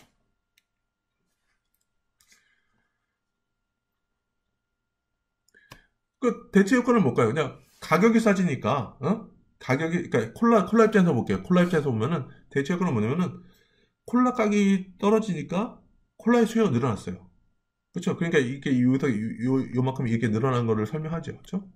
그럼 추가적으로 늘어나는 건 어떻게 설명하냐? 이 소득효과 어떻게 설명하냐면은 콜라 가격이 싸짐으로 인해 가지고 여러분들의 예산이 좀 오히려 좀 많아진 것처럼, 그죠? 소득이 늘어난 것처럼 그런 효과를 나타낼 수 있거든요. 그걸로 인해서 추가적으로 3에서 2로 올라가는 거죠. 그죠? 자, 그럼 피자 입장에서 한번 얘기해 볼까요? 그러니까 콜라 입장에서는 콜라 가격이 떨어지니까 콜라의 수요가 늘어났죠. 이게 대체 효과였죠. 플러스였고, 그 다음에 콜라 가격이 하락하니까 오히려 그 예산이 오히려 늘어난 것처럼, 그렇죠? 콜라 가격이 싸지니까 더 가용할 수 있는 살 수 있는 것들이 늘어나니까 소득 효과가 늘어나는 것처럼 되니까 플러스 돼서 여기서 이렇게 한 번 올라가고 두 번 올라가서 이렇게 총 이렇게 1에서 3으로 갔다가 또 3에서 2로 가서 추가 플러스 된 거죠. 그렇죠? P자 입장에서 한번 얘기를 해볼까요? P자 입장에서는 어떻게 될까요? 대체 효과는 어떻게 될까요? 그림이 똑같죠. 여기서 1에서 이 기존의 무차별선이 1에서 그냥 3으로 이동하는 거죠. 근데 여기서 대체 효과는 뭐였어요? P자는 대체 효과는 마이너스였죠. 왜 그럴까? P자 가격이 떨어졌으니까 상대적으로 P자 가격이 오른 것처럼 느껴질 수 있죠. 그러니까 이런 대체 효과가 있기 때문에 P자에 대한 수요가 줄어들죠. 그 다음에 소득 효과. 그래서 1에서 3으로 갔을 때 보면 여러분들 피자 수량은 이렇게 줄어들었죠. 요만큼까지요. 그죠? 근데 소득 효과는 뭐냐면 콜라 가격이 하락했으니까 여러분들 예산이 늘어난 것처럼 되니까 그걸로 인해서 다시 피자 수요가 늘어나는 거죠. 그렇죠? 그래서 이 소득 효과로 인해서 플러스 되는 거죠. 그래서 이 부분 피자에 있어서는 마이너스 효과, 대체 효과가 마이너스고 소득 효과 플러스 이렇게 되는데 네트로 보니까 어떻게 됐어요? 1에서 2로 갔었으니까 네트로 따졌을 때는 감소해진 거죠. 그래서 보면은 피자의 대체 효과가 소득 효과보다는 크게 나타나서 피자가 전반적으로 감소했다 이렇게 할 수 있는 거죠. 그래서 소득 효과라는 것은 상대 가격은 일정하게 유지한 채 오직 소비자 만족 수준의 변화에 따라서 초래된 소비자의 선택의 변화. 이 얘기 뭐냐면 다시 한번 보세요. 여기서 보면은 이 파란색이 1번이라는 데가 초기 균형이었잖아요. 그랬다가 뭐였죠? 콜라 가격이 하락해서 콜라 가격이 하락해서 예산선이 이쪽으로 변화했죠. 그렇죠? 피자 가격은 안 변했으니까 이 피자의 절편은 그대로 있고 그랬을 때 어떻게 한다 그랬어요? 이렇게 새롭게 변한 예산선에서 수평이 되는 점을 이렇게 좀 기존의 무차별수가 만나는 점 이렇게 해서 여기 한 점을 만나는 점을 점 3이라고 포인트 3라고 3이라고 이렇게 하라 그랬죠. 그렇죠? 그래서 뭐냐면은 요 라인과 요 라인은 기울기가 같기 때문에 순수하게 소득 효과만 보는 거죠. 그렇죠? 상대 가격 변하지 않는 거죠. 기울기가 같으니까. 그렇죠? 이런 것들을 이제 소득 요구를 효과라고 그랬죠. 그렇죠? 이렇게. 대체 효과는 아까 뭐였죠? 소비자 만족 수준을 일정하게 유지한 채 오직 상대 가격의 변화에 따라서 초래된 소비자 선택의 변화다. 그래프상으로 봤을 때 아까 어떻게 됐었죠? 새로운 예산선과 수평이 되게끔 이렇게 해서 점 3을 구했죠. 그러면 초기 균형이 1이 있었으니까, 그렇죠? 초기 균형이 1이 있으니까 1에서 3으로 이동하는 거 있죠. 그렇죠? 이 부분. 이 1과 점 1과 1점 3은 초기 무차별 곡선과 동일한 무차별 곡선상에 동일한 점이 있기 때문에 1이랑 3이랑 만족도는 동일한 거죠. 그렇죠? 그래서 만족 수준을 일정하게 유지한 채, 그렇죠? 동일한 무차별 곡선상에서 이동하는 거죠. 그렇죠? 오직 상대 가격의 변화에 따라서 초래된 소비자 선택의 변화다 이렇게 얘기하는 거죠. 그래서 이 부분은 여러분들 제가 아까 보여드렸죠. 소득 효과 뭐였죠? 콜라 같은 경우는 콜라 가격이 싸졌으니까 오히려 예산상에서 살 수 있는 게 더 많아졌죠. 그러니까 소득 효과는 플러스가 되는 거예요. 한쪽이. 피자도 마찬가지로 플러스가 되는 거죠. 그렇죠? 대체 효과는 어떻게 될까요? 요거는 콜라 가격이 하락했으니까 콜라에 대한 수요가 늘어나는 거죠. 그렇죠? 그러니까 이 부분은 콜라를 더 많이 소비하는 거죠. 근데 요거는 피자 같은 경우는, 그래서 요 부분은 플러스 돼서 이게 플러스 되고, 그죠? 그러니까 네트 효과가 플러스니까 플러스가 나다, 총 효과가 플러스 나온 거죠, 그죠? 피자는 소득 효과, 그러니까 콜라 가격이 싸지면은 예산이 늘어난 느낌처럼 그러니까 되니까, 왜냐면 피자 콜라 가격이 하락했으니까 피자도 오히려 더 살 여러 개 생긴 거죠. 그러니까 소득 효과로서는 플러스가 됐지만은 이 콜라 가격이 하락하면은 피자 가격이 상대적으로 상승했으니까 상승한 느낌이기 때문에 피자에 대한 소비가 줄어드는 거죠. 그래서 네트 효과는 어떻게 될지 모른다. 그런데 우리 전 그래프에서는 그냥 네트 효과로서는 전체적으로 1에서 2로 갔으니까 이게 좀 피자 소비가 감소했더라. 그 얘기는 뭐냐면은 서로 상충되는 효과가 있는데 여기서는 대체 효과가 조금 더 크게 나타났구나. 그렇죠? 이게 좀 더 크게 나타났구나. 좀 이렇게 할 수 있는 거죠. 그렇죠? 자, 그래서 지금 제가 얘기했던 거를 좀 다시 한번 얘기해요. 그러니까 아까 그걸 정리하면은 초기 균형은 여기 있죠. A라는 점이 있었고, 그다음에 새로운 그 가격 콜라 가격이 하락하면은 예산선이 이렇게 변한다 그랬죠. 그래서 새로운 점이 C로 되는데 이걸 어떻게 된다 그랬어요. 그러니까 요렇게 된 예산선과 요렇게 된 예산선 가지고 어떻게 하느냐? 새로운 예산선을 기준으로 해서 요거랑 수평이 되는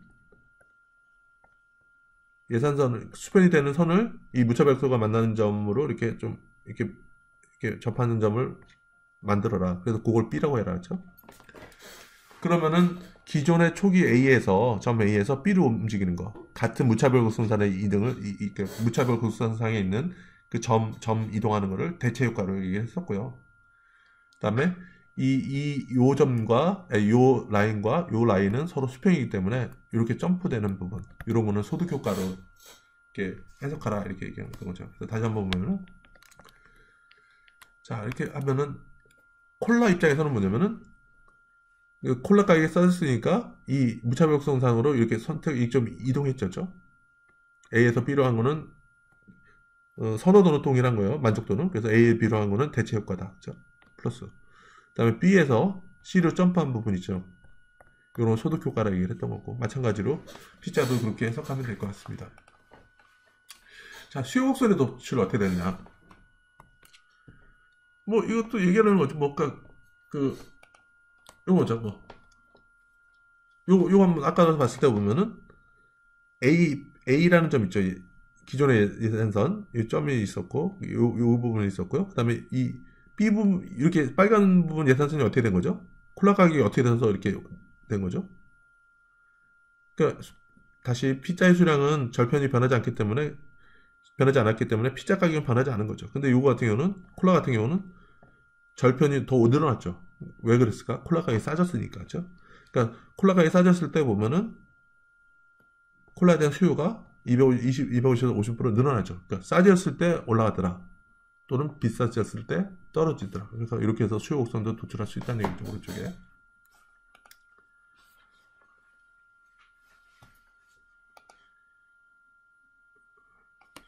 자, 모든 수요 곡선이 우하향할까?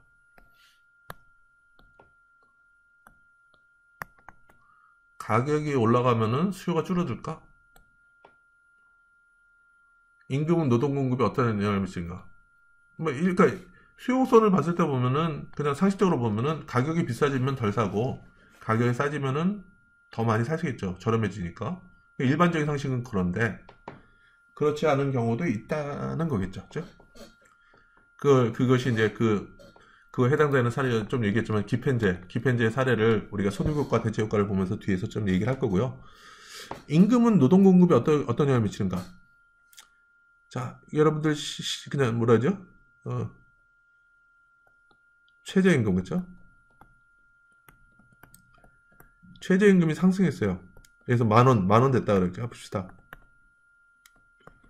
여러분들 중에서 최저임금이 만 원으로 상승하면 여러분들 더 많이 일할 의향이 있나요? 자, 일부 학생들은 네라고 대답할 수도 있고 일부 학생은 아니요 라고 대답할 수도 있어요. 왜냐면은 사실 임금이 올라갔으니까 일 많을수록 월급이 확 올라가죠. 그렇죠? 더 많이 확 올라가죠. 그런 입장에서 보면 더 열심히 일하고 더 많이 일하고 그렇게 하죠. 뭐 하는 사람도 있지만은 어떤 학생은 이럴 수 있죠. 나는 그래서 100만 원만 벌면 돼. 나머지는 공부를 할 거야. 내가 필요한 돈은 100만 원이야. 그랬을 때 보면은 최저임금이 만약에 만 원일 때 몇 시간 일하면 되죠? 만 원이니까 100시간만 일하면 되죠. 그러면은 100만 원 딱 만드시죠. 만약에 최저임금이 만 원에서 10만 원으로 되면 어떻게 될까? 최저임금이 만 원에서 10만 원이 되면 어떻게 돼요? 이 친구 같은 경우는 어차피 나는 공부를 하고 돈은 100만 원만 벌 거라 생각하니까 나는 이제 기존에 최저임금 만 원 할 때 100시간 일했다 그러면은 나는 지금 최저임금 시급이 10만 원이니까 난 10시간만 일할래. 이럴 수도 있죠. 그럴 경우에는 오히려 임금이 상승하면은 노동 공급이 일하는 시간이 줄어들 수도 있겠죠. 그러니까 일반적으로 봤을 때 보면은 임금이 상승하면 일을 많이 한다 그러지만은 꼭 그렇지 않은 경우도 있을 수도 있다 이거죠. 그다음에 이자율은 가계저축에 어떤 영향을 미치느냐. 그렇죠? 자, 이자율이 뭐죠? 이자가? 여러분들이, 그럼 다시 한번 말하면, 여러분들 왜 저축을 하죠? 우리 지금까지 했던 거는 뭐냐면, 소비자 선택 이론, 이렇게 했을 때 보면은, 소비를 통해서 여러분들이 만족을 느낀다 그랬죠. 소비를 통해서 만족을 느끼는데, 저축이라는 것은 또 미래 소비예요, 미래 소비. 그렇죠? 자, 이자율이 올라가면 어떻게 되죠? 저금하면 미래 소비가 늘어나죠. 그렇죠? 그러니까 미래 소비가 늘어나니까 이자율이 올라가면은 일반적으로 봤을 때 보면은 금리가 올라가면은 수익률도 높고, 그 다음에 지금 저금하면 미래에 더 많이 저축할 수 있으니까, 소비를 할 수 있으니까 저축을 늘리겠다 이렇게 좀 얘기를 할 수도 있고. 근데 꼭 이게 그런 경우도 있지만 또 다른 경우도 생길 수가 있어요. 예를 들어서 나는 예전에는 한참 전에 얘기했던 건 뭐 10년 내에 10억 만들기 이런 열풍이 있었거든요. 물론 실제로 그거는 뭐 어떤 희망사항일 수도 있겠지만은 그랬을 때 보면은 금리가 낮으면 어떻게 돼요? 10억 만들기 위해서는 많은 돈을 저금해야 되죠. 그렇죠? 근데 오히려 금리가 확 올라가고 그럴 경우는 조금만 저금해도 목표하는 거를 금방 이렇게 할 수 있거든요. 이게 요거 70의 법칙이라 했어요. 70의 법칙. 그래서 이게 수익률과, 그러니까 이자와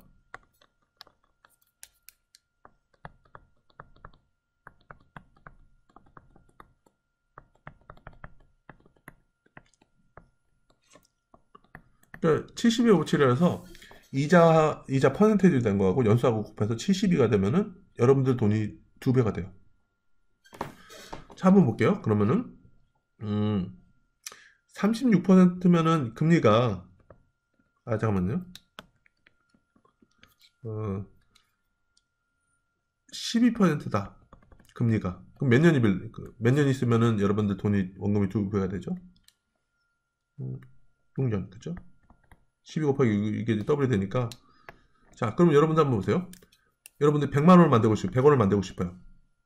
그럼 요거 입장에서는 지금 얼마를 넣어야 돼요?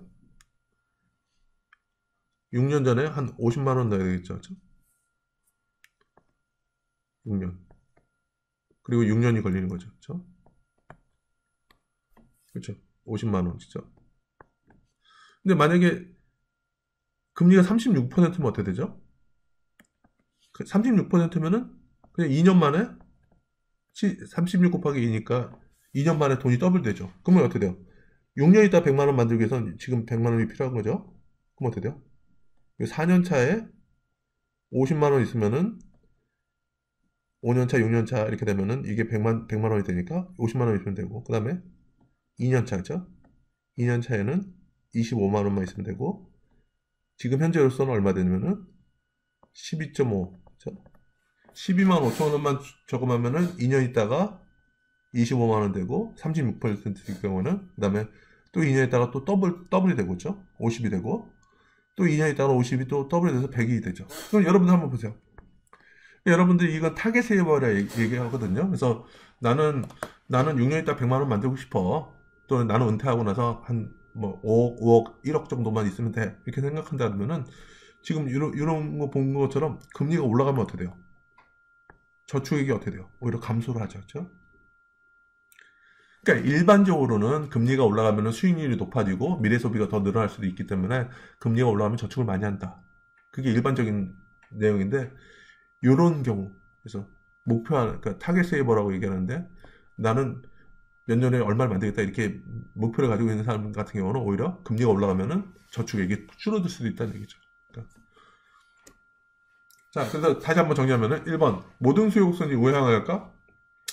대부분은 우하향한다. 가격이 비싸지만 안 산다. 맞습니다. 근데 예외도 있다. 그 다음에 임금은 노동공급에 어떤 영향을 미치느냐? 임금이 상승하면 노동공급이 일반적으로 상승한다. 근데 예외도 있다. 그렇죠? 세 번째, 이자율은 가계저축을 늘리느냐? 이렇게 하는데 대부분은 그렇다. 그죠? 금리가 올라가면 저축이 늘어난다. 근데 그렇지 않은 예외의 경우도 존재한다. 이렇게 이해하면 되겠죠. 자, 그래서 모든 수요국수에 우하향할까? 그래서 그러니까 일반적으로 그 재화의 가격이 오르면은 소비를 줄인다. 그렇죠? 그러니까 일반적으로 이건 다 그렇죠. 자, PX가 상승했을 때 이거에 대한 수요는 줄어든다. 그렇죠? 음수 관계 있다. 이건 맞다 그랬잖아요. 그렇죠? 근데 기펜제라는 게 있거든요. 기펜제. 이건 오히려 가격이 상승했는데 수요량이 증가하는 거죠. 오히려 이게 양수가 되는 거죠. 근데 여기서 그래서 이게 어떤 경우냐면은 이것이 열등제이면서도 소득 효과가 대체 효과보다 큰 재화를 나타낸다.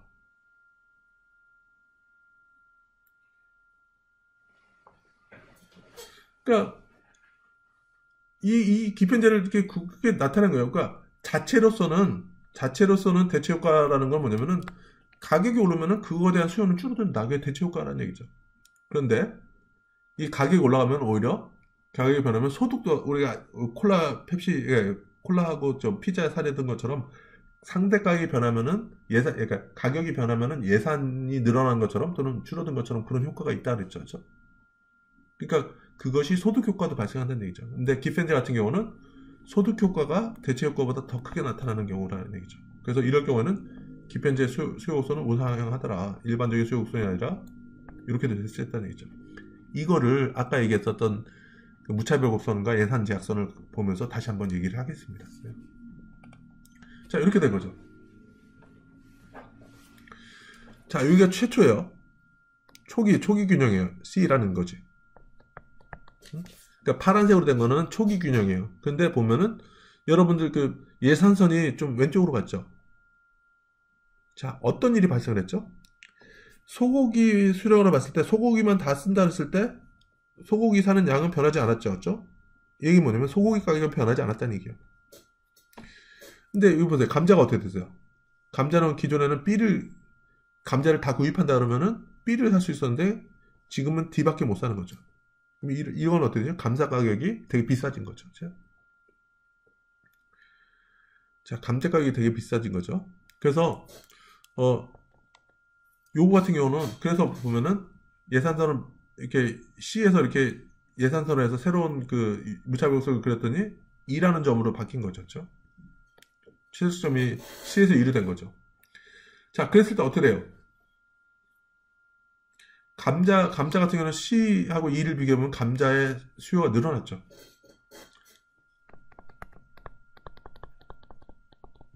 감자 가격이 올랐는데 감자의 수요가 늘어나는 거죠.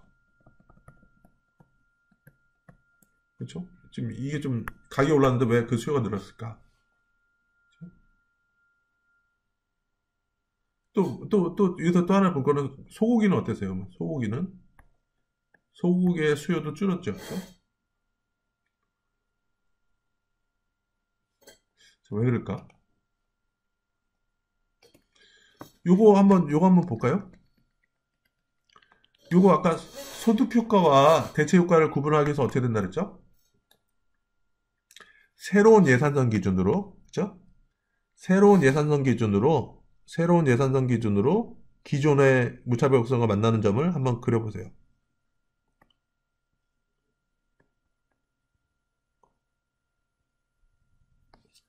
아마 한 요 정도가 될 거예요. 이 정도. A라고 이렇게 한번 할까요? 그러니까 요 새로운 예산선 기울기하고 이 기존에 있었던 무차별 곡선과 만나는 점을 그린다 그러면 여기 A처럼 이렇게 될 거예요. 자, 그러면은 이거 아까 얘기했었죠. 그 동일 무차별 곡선상에서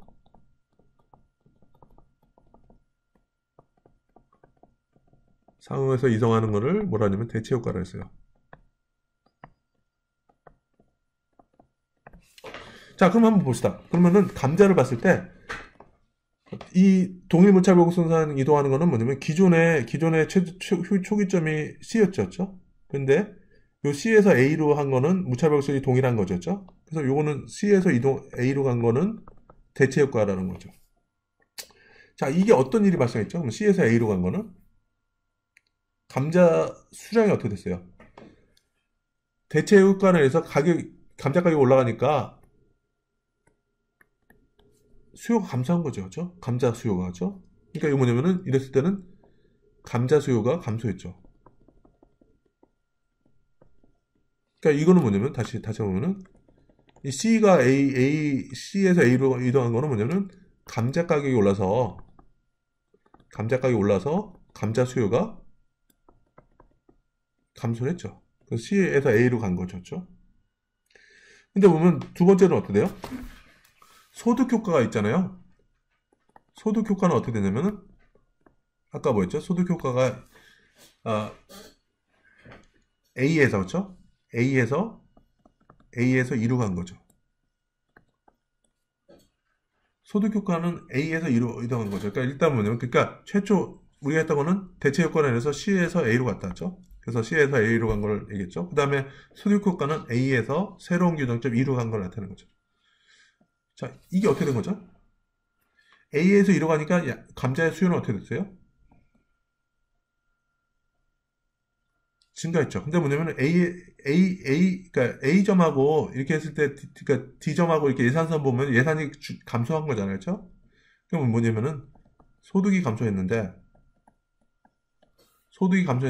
수요는 어떻게 됐죠? 수요는 오히려 A에서 2로 증가했죠. 자, 이거 뭐죠? 소득이 감소했는데 수요가 증가하더라. 이걸 뭐라 그러죠? 다시 말하면 이거는 똑같죠. 이거 소득이 증가했는데 수요가 감소하더라. 이런 걸 뭐라 했죠? 열등제라 그랬죠. 열등제. 그렇죠? 그러니까 이거 같은 경우는 소득 효과로서 소득이 감소했는데 수요가 증가했더라. 이게 그 열등제는 거죠. 근데 그거 보면은 이거 보면 대체 효과로 해서 가격이 오르면은 수요는 감소해요. 감자에 대한 수요는 감소하는데 이 감자에 대한 소득 효과, 열등제로서 소득 효과가 더 크게 나타나기 때문에 전체적으로는 증가했더라. 그죠?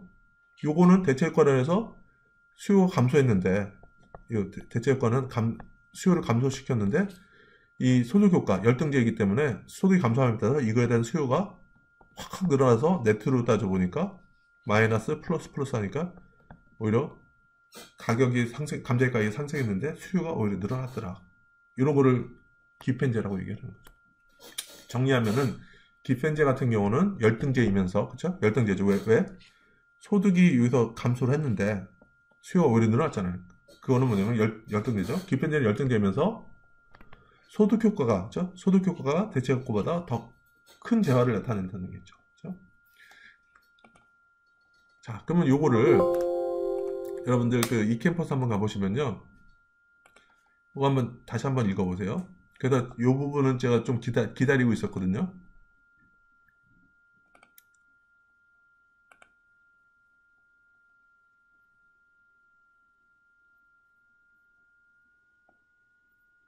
자, 여기서 보시면은 기펜제 여기 좀 보이시죠? 그래서 뭐 아까 뭐 정상제, 열등제 이런 건 얘기를 했었고 필수제, 사치제 뭐 이것도 우리가 다 이미 얘기를 했었죠. 그렇죠? 기펜제 같은 경우는 이렇게 하는 거죠. 그렇죠?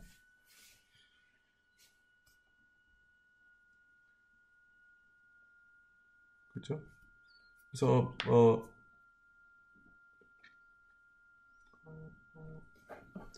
뭐 얘기한 것처럼 기펜제가 되려면 소득 효과의 절대값이 대체 효과의 절대값보다 커야 된다. 그래서 소득 효과가 더 크게 나타나야 된다. 이렇게 좀 얘기를 했던 거고요. 그러니까 이 기펜제 사례를 뭐냐면은 지금 요 교과서에 나오는 이 사례로 좀 얘기를 했었어요. 뭐냐면은 영국에서 그 기근이 들었었거든요. 기근이 들어서 감자 가격이 엄청나게 올랐어요. 흉년이 나서 감자 가격이 되게 올랐어요. 그래서 감자 가격이 딱 올라다 보니까 예전에는 감자하고 소고기하고 같이 이렇게 먹었었는데 감자 가격이 너무 오르다 보니까 어쨌든 감자를 사야 되는데 감자가 너무 오르다 보니까 이제 소고기를 살 여력이 안 된 거죠. 그래가지고 소고기를 사 먹는 대신에 소고기 소비를 줄이고 감자를 오히려 더 많이 이렇게 사는 거죠. 그렇죠?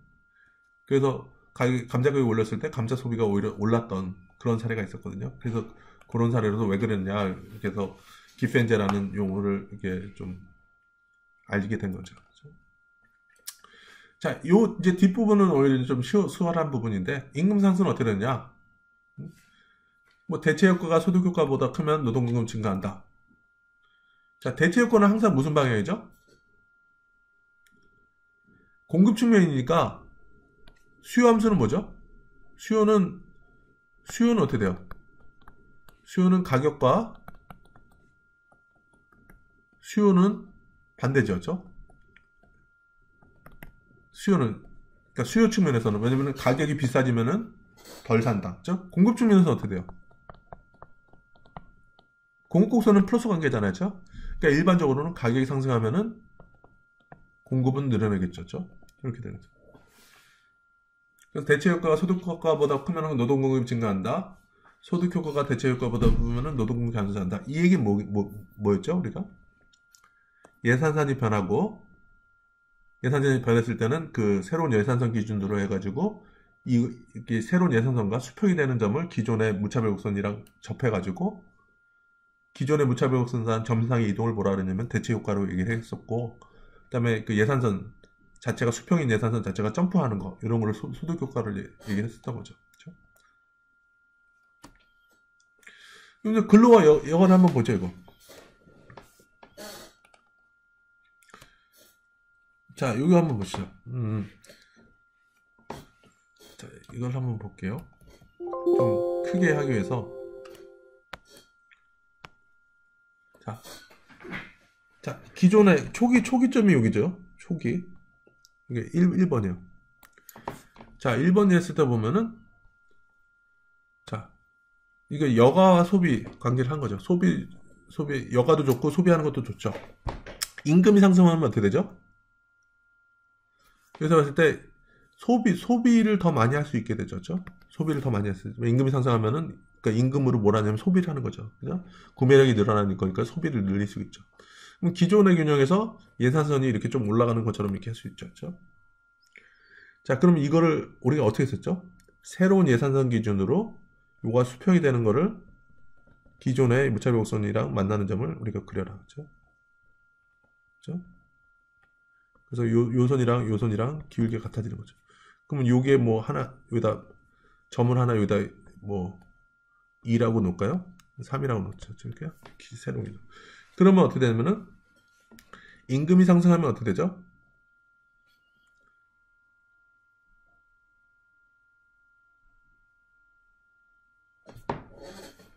임금이 상승하면은 그러니까 여가 시간을 보면은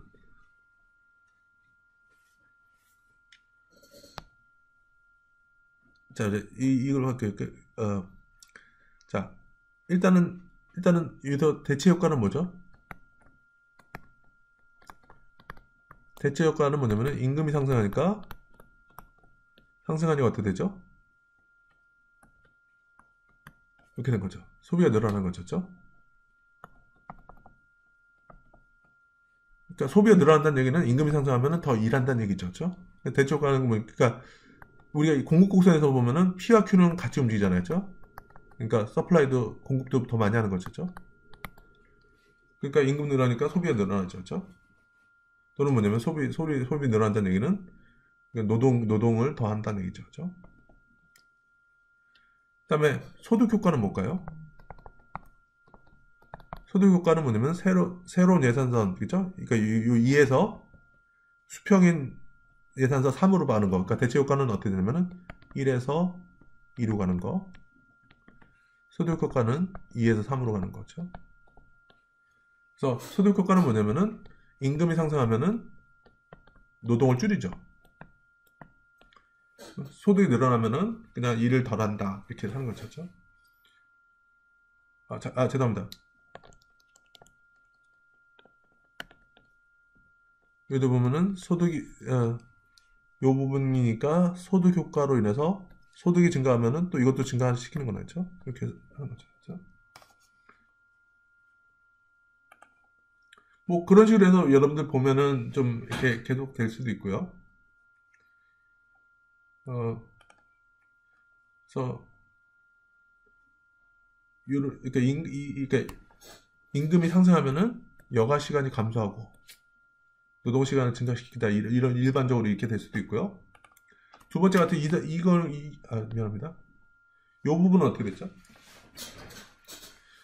이것도 보면 소득 효과, 대체 효과 나눠보면 어떻게 되죠? 이렇게 소비가 늘어났죠? 그러면 새로운 이것도 좀 확대를 시켜볼게요.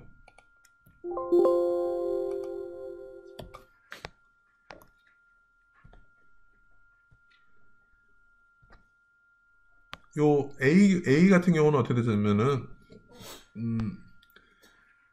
1에서 2 대체 효과도 플러스였고요. 소득 효과도 2에서 3으로 하니까 플러스였죠. 플러스 플러스는 있으니까 1에서 3으로 이렇게 쭉 해서 네트로는 플러스, 그렇죠? 그러면 소비를 늘어난다는 얘기는 공급을, 그러니까 임금이 상승하면 소비를 늘린다는 얘기는 노동을 늘린다는 얘기죠. 그렇죠? 또는 여기서 보면 여가 시간이 줄어드는 거죠. 그렇죠? 자, 그러면 이걸 다시 한번 할게요. 여가 시간 기준으로 하면 어떻게 될까요?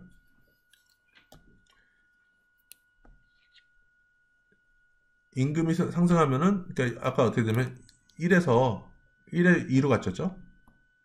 그렇죠? 원래는 1에서 2로 갔죠. 같은 무차별성상의 이동이니까 대체 효과로서는 그래서 뭐 이렇게 본 것처럼 1에서 2로 가는 거니까 대체 효과로 해서 임금이 상승하면 여가를 줄인다. 그렇죠? 이게 마이너스 됐죠. 대체 효과가 마이너스. 여가 기준으로는. 그 다음에는 소득 효과는 어떻게 되나 봅시다. 여기서 보면은 이제 2에서 3으로 가는 건데 그 임금이 상승하면은 소득 효과로 인해서 여가를 늘리려고 한다. 그렇죠?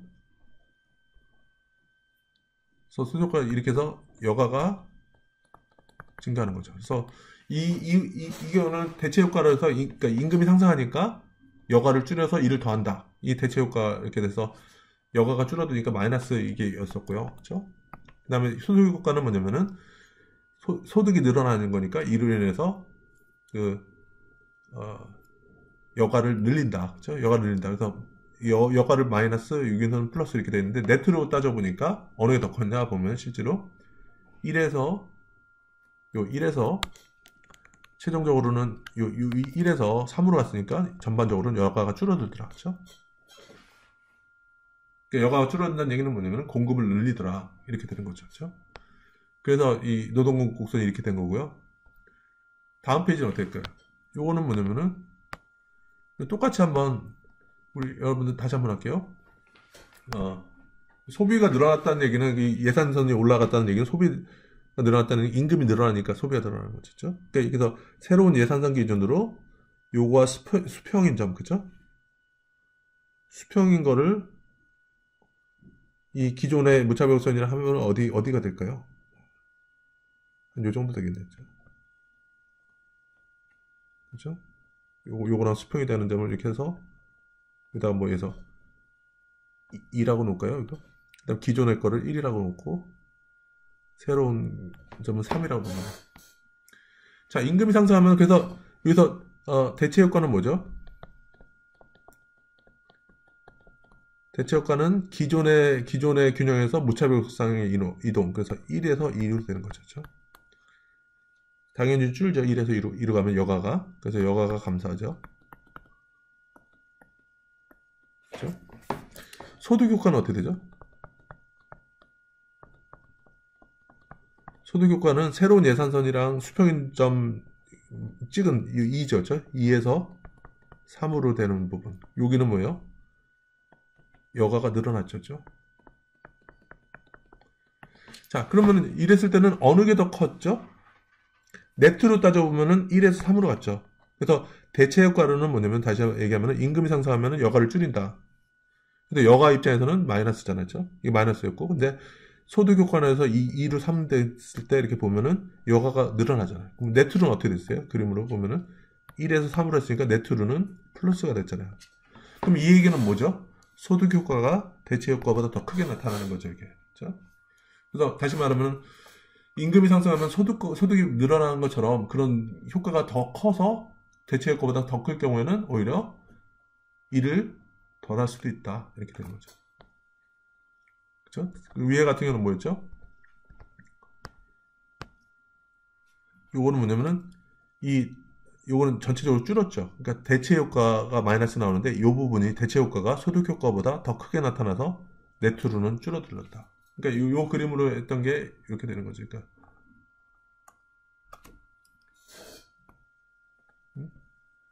뭐 이렇게 좀 그래프상으로 좀 이렇게 하셔야 되는 거죠.